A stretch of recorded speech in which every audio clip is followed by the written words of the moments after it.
you would think you could walk in and buy 3 or 4 EV models today. That's a great point. And you can't.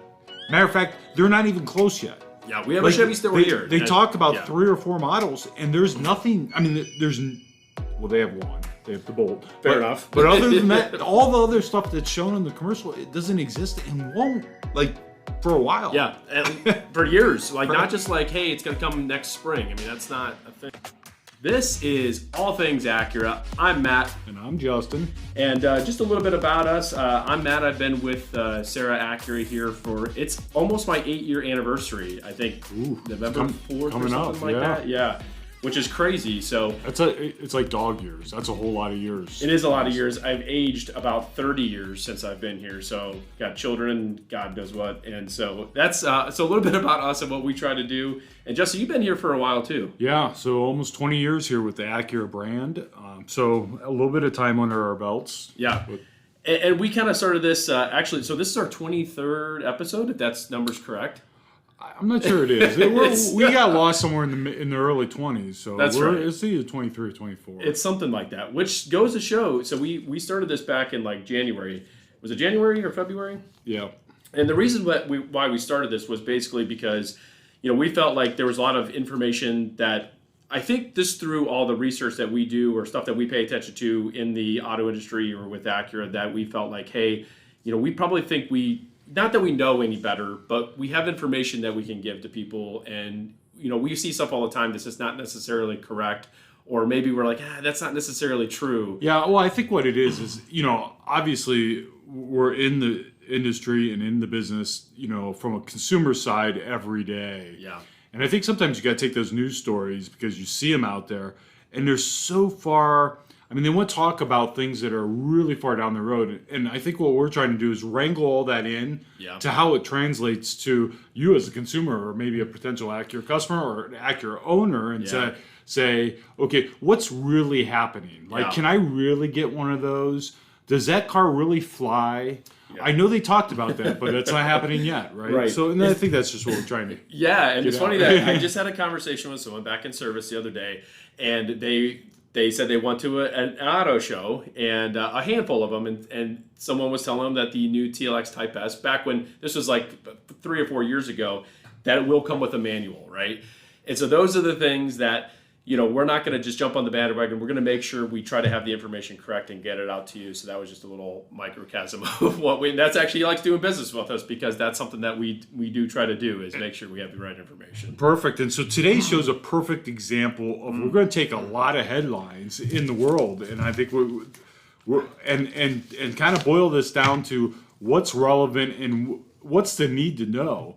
There's a lot of, I think, maybe enthusiasts and a lot of people in the media, and this is all great stuff maybe down the road, but how does it translate today, and what's it mean for me or us as a dealership and you as a consumer and us as consumers too, for real life. That's true. Yeah, I mean, I that's kind of right. like just take it and make it a more real life thing, and I think that's maybe that's the vision there too, as much. We talk a lot about inventory, what's available, what's not available, because you're hearing things and people are speculating, but they're not necessarily looking at the real numbers and looking at the real production and saying what it is. Yeah, that's very true. And I think that's also kind of what started that originally when one of our earlier episodes was with regarding the chips and how many chips, because we were all kind of in the dark about that. So that was kind of our goal, is to bring what we know to the light and let everyone kind of flock to it. And, those who are listening and watching, we appreciate everyone who's doing that. In fact, we even had a guest. Yeah, Craig. Craig came from New York. Yeah, Craig stopped in. That was just Saturday. He stopped in to, see how everything was going and introduce himself. And say hi, and he appreciated it. So thanks, Craig, if you're watching. Appreciate it.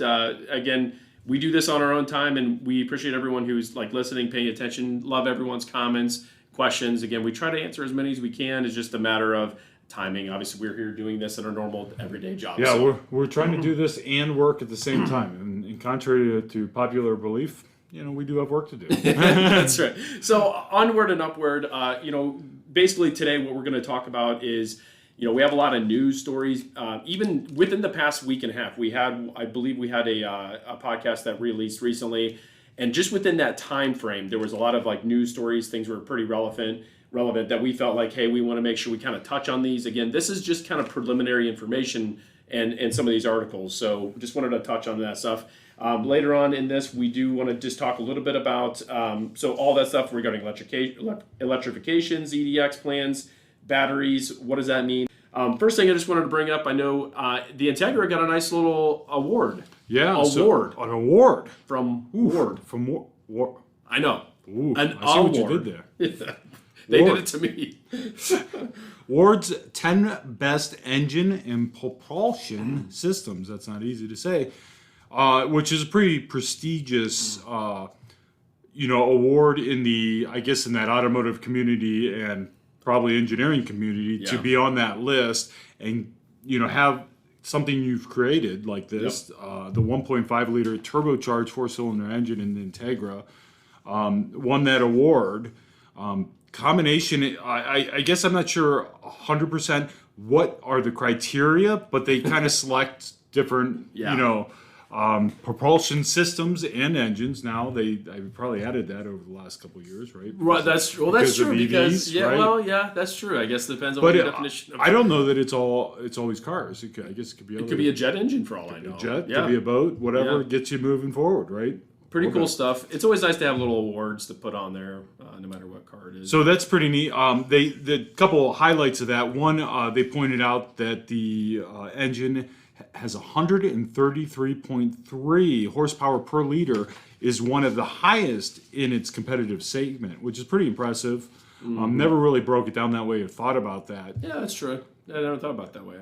And their quote was, "It's been a while since I've driven a high-revving, free-spinning 4-cylinder like this tied to a manual transmission. Takes me back to the S2000 days of Honda."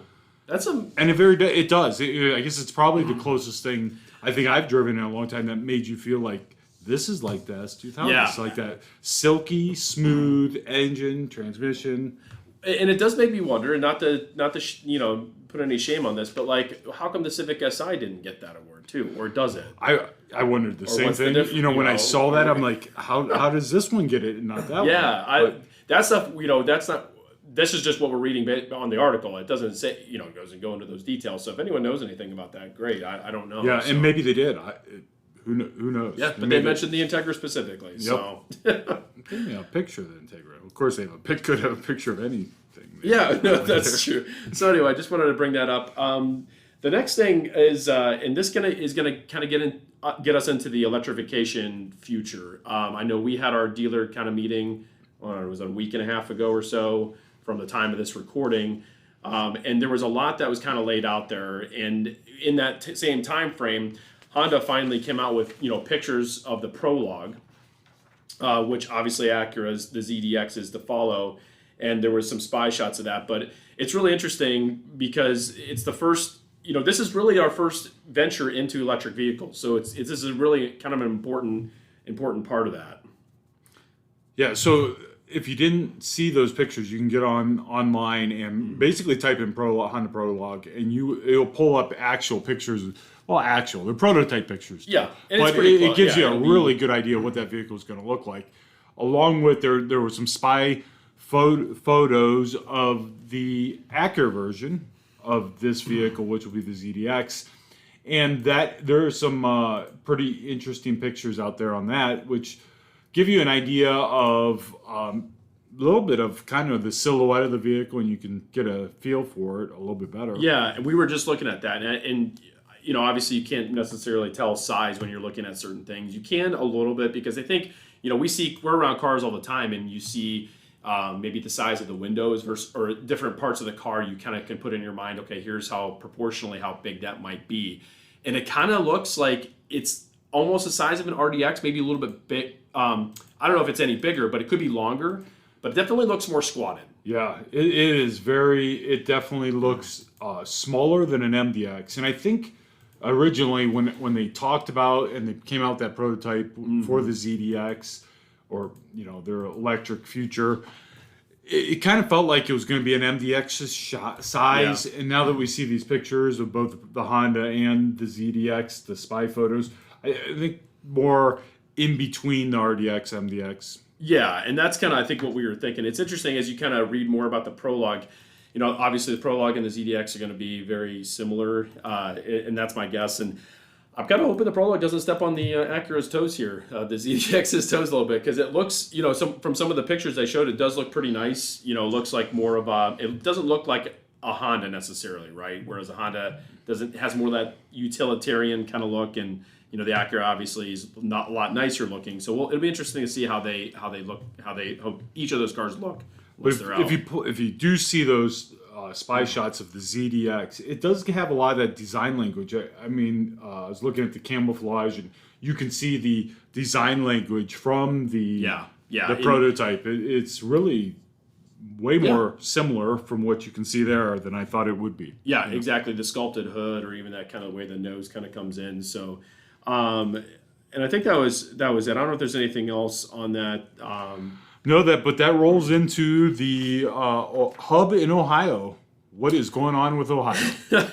Yeah, so it's interesting. So that was one of the major announcements that Honda and Acura had was, this $700 million from Honda to retool 3 of the plants in Ohio for EV production. $3.5 billion together with LG Energy Solutions to establish a joint venture facility in Ohio to produce battery modules for EVs. That's a lot. This is kind of exciting news in Ohio, really. So really across the industry in the respect of they're moving that battery production to the United States, and obviously for many reasons we won't get into all those. But that's a big piece of this, which is going to help with a lot of things.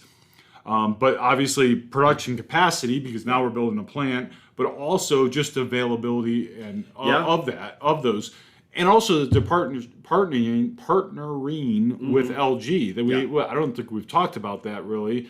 That came out a while ago because they kind of shook hands on the deal before, and then decided Ohio was the place. Yeah, that I didn't know. I obviously had no idea how that was going to look, but it's funny because I think they're building the Intel plant here. There's a lot of stuff happening in terms of battery production and chip production here, right near the plants where, Honda and Acura kind of call their home. So I know a lot of people, I hear a lot of people, and I really across the nation when they talk about this news is they go, "Oh, why Ohio?" And they kind of point the finger to, "Well, there's so many other places we could do this." Yeah, but if you're Honda, it makes sense. First, your largest manufacturing facilities are there, and if anybody knows much about how that manufacturing goes with most auto manufacturers, is they want those suppliers close to the plant. Yeah. And I think actually Honda's and Acura's rule for a lot of the majority, obviously clearly it's not all their suppliers, but is within 4 hours of the plant because they do real-time parts delivery. So once you start looking at the whole umbrella of what they're trying to accomplish, it makes sense that it's here, right? Oh, yeah. Along with the Intel chip plant, being not too far down the road. Which is crazy. There's a lot happening there in that part of Ohio and it's kind of exciting in one respect that it's all happening here, in the same place. Yeah. Right? Oh, yeah, for sure. And it's super exciting for us, obviously, because it's right down the road from where we're at. I say right down the road. It's like 2 hours, but it feels like right down the road. I don't know. If they build that large of factories, they might be in our back door by the time you're done. Keep pushing up. And plus, it's a lot of space in Ohio. Like, if you guys, I know that's kind of the running joke. Ohio has a lot of cornfields. We have a lot of space to, expand that stuff. But anyway, so this kind of, we had that dealer meeting, and it's a huge step forward into the EV batteries that are going to be produced here, because it says, I don't know if everyone knows this, but it's going to play a critical role in the fact that Acura is going to transition to 100% EV by the end of the decade. Well, you said it. Man. I know I said it. Yeah, so the key that they are. That's a huge key. Yeah, their foot is clearly on the gas pedal to reach this milestone of 100% EV by 2030. Yeah. And that seems like a tall order. And we talked about this before in the past podcasts, and just kind of to put it back in perspective, most of the products that we have out now, a lot of them are new and fresh. TLX maybe being the oldest one, or the RDX is the oldest one, coming out in 19, as a 19 model and 18. TLX coming out in late 20s as a 21. But other than that, they're all pretty new, and you got to think that those 5, 6, 7 year life cycle. There's not many of the right. Yeah, it'll be interesting. Gasoline version of these products left to come down the road. Yeah. Now they did say that we probably will expect to see 1 or 2 more gasoline models before, and then it's EV land. Yeah, we have this conversation a lot with just this random, different people as we talk about this, because some folks who are let's say you're leasing 3 years down the road, we're already in 2022, 3 years down the road we're in 2025. What does that look like, right? And all of a sudden you might not be able to get a gasoline powered car, and like you were saying, the ones that we have now, this could be the last of that generation. It really could be, especially for especially for the MDX. MDX and Integra are the two that are probably on the hot seat the most. Yeah. And I don't know, maybe the TLX. I mean, how many is there going to be more generations of TLX? I mean, that are electric. Right. That are electric. I mean, so if you're looking for the most bang for your buck, not to get into the used car thing, but if it's just so crazy to think about. It's hard for me to imagine this. But if you have a gas powered car and you want another gas powered car, I don't know if there's a better time than now to kind of do that. So it's interesting as we go down this whole path. Yeah, it kind of leaves you. It's overwhelming to think about, and it leaves you a little can't be coming that quick, can it? Yeah. And with Acura not kind of participating in the hybrid game, they're not building those in between models. They're just saying, well, we're going to do the electric thing, and we still haven't seen one of those yet to do it. As we started the show, we were talking a little bit about how manufacturers or the news in general, the media, and that we can be encompassed in that now with the podcast. Sure. The media tries to talk about things that are generally a little farther down the road. The exciting news is the news that nobody has or that wants to hear about what's coming, right? I understand that. I've seen the last several days on maybe it's whether it's beyond a football show or with the baseball playoffs. Yeah. I've seen a lot of Chevrolet commercials about their EV products. Yep. And if you weren't paying attention to really what's happening in a Chevy showroom, you would think you could walk in and buy 3 or 4 EV models today. That's a great point. And you can't. Matter of fact, they're not even close yet. Yeah, we have a Chevy store here. They talk about 3 or 4 models, and there's nothing. I mean, they have one. They have the Bolt. Fair enough. But other than that, all the other stuff that's shown in the commercial, it doesn't exist and won't, for a while. Yeah, for years. Not just hey, it's going to come next spring. I mean, that's not a thing. In other words, there's a lot of manufacturers talking about, hey, they're right here, but really, we're not there yet. So we're close to that. So with regards to electric vehicles, electrification, and different partnerships, and that's kind of the one kind of confusing thing here is that, we talked about Sony and Honda a while ago, and a few months ago, actually. I think it was early spring. And, this is something that they talked about, and then it kind of fell off the radar. And then there was this article, and then, 10/13, so earlier in October, is when this article came out regarding Sony and Honda and what that looks like in the EV future. So it's interesting because what they're basically trying to do is, it says they're seeking to create a new standalone brand. Yeah. So which has got the Honda dealers kind of scratching their head. And as reference to that article, even the Acura is starting to wonder, how that's going to play out, because Sony is trying to brand their vehicle that they're partnering with Honda to build as more of a premium vehicle. So, hold on. Would that be what Acura is called? Right. So this is kind of what's interesting, right? You have this partnership with LG. Is that what Sony's going to be using? I don't know I think it did say that was part of that.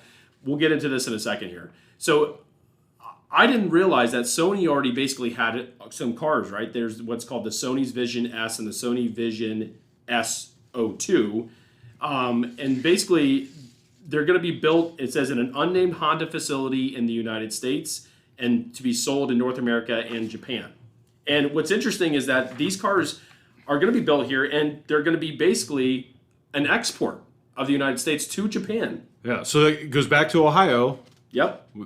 The plants are going to retool. They're going to use some of that production facilities to build Sonys that they will export and also sell here locally in the United States. So, this was the first day I read this article. I didn't know this was necessarily a thing. I try to stay pretty in tune with what's happening, but this is what is going to be interesting. So, I'm just going to read this real quick. It says, today's news comes during a big week for Honda. Last Thursday, whenever this is aired, the company unveiled the production intent for the Prologue electric SUV to be built with GM, because remember, that's what the Prologue and the ZDX are built on, is the GM Ultium platform, in 2024.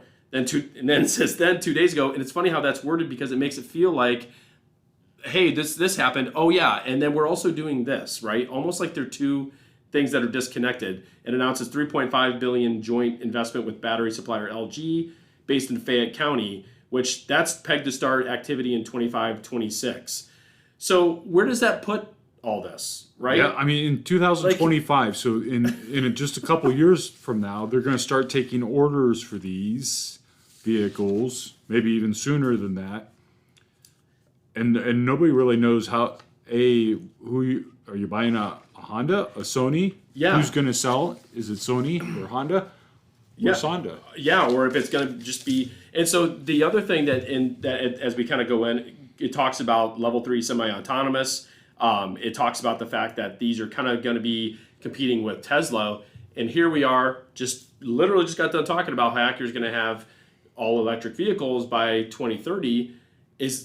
And again, I'm just still trying to work in my mind what that's going to look like as a Acura or Honda dealer. Is this something that's we're going to have to compete with or not? I don't know. Or are we going to sell those here? So yes to all of the above. It is. It does Sure. say it's a 50-50 strategic alliance. So they are in this half and half. There are a lot of twists and turns, and this is all bundle this all together. This is how the manufacturers are trying to, I guess it's kind of smart, be efficient about how they are going to go about jumping into this with 2 feet and get to the front as fast as they can. Yeah. But this is some confusing stuff. I'm sure there is a plan behind all this, but the way it's rolling out, it's hard to see that. Hard to see what it is. Sony Honda Mobility is kind of like I don't know if that's what they're going to call it or not. It says we'll start taking orders for the new car in the first half of 2025. So obviously that's really interesting. Yeah, as it says, Honda's answer to the likes of Tesla flagship, while core Honda nameplates like the Prologue serve as the volume sellers in such a scenario, Sony Honda could also very well step on Acura's toes here in North America to some degree. So again, this is going to be just such an interesting thing to follow, and that's kind of what this article talks about. This is from Jalopnik, is the one you printed for me. But again, where that puts everything in terms of what Honda and Acura do, that's all we know for now. That's all they're talking about, right? And because again, originally earlier this year, they had said there was going to be a partnership, and we didn't know what that was going to look like at the time. I thought maybe Sony and Honda and Acura are going to get together and kind of like use that maybe in their. I think we even talked about that in terms of their technology, or maybe. Well, and they kind of still split it up in that manner that we had talked about before, where that infotainment and the autonomous part of that's Sony's expertise, and you have Honda over here with their manufacturing and their engineering expertise, and combining those efforts. So I think they're still on the same page there.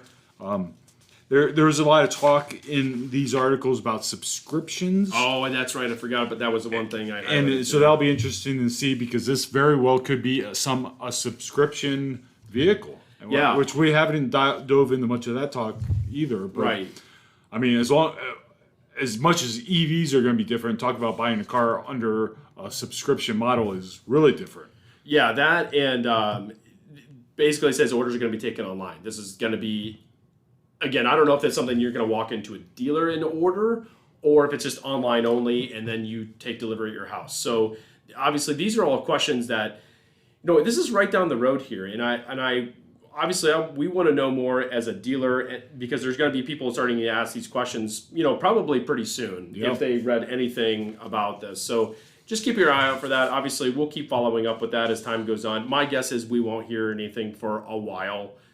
probably nothing the rest of this year, probably something into, next year, maybe near the end of next year is my guess as to when they're going to talk more about that, but who knows? So that'll be interesting. So keep your eyes peeled for that type of information coming out. So kind of wrap everything together, there was a lot of news that came out, so we wanted to put it all together. What we I know our message is basically, hey, don't go panicking yet. We still have some years before, all this starts happening, but it is something to kind of keep in mind as we move forward to kind of pay attention to. So don't go out to your local Acura dealer, start ordering electric cars. Yeah, or your local Best Buy and start ordering a Sony Honda. Yeah, Sony Honda. Or asking Sony when you can order the Honda. Right. Or asking Honda when you can order the Sony. I don't know. So that was kind of what I wanted to get out of that is like, hey, there's lots of information out there.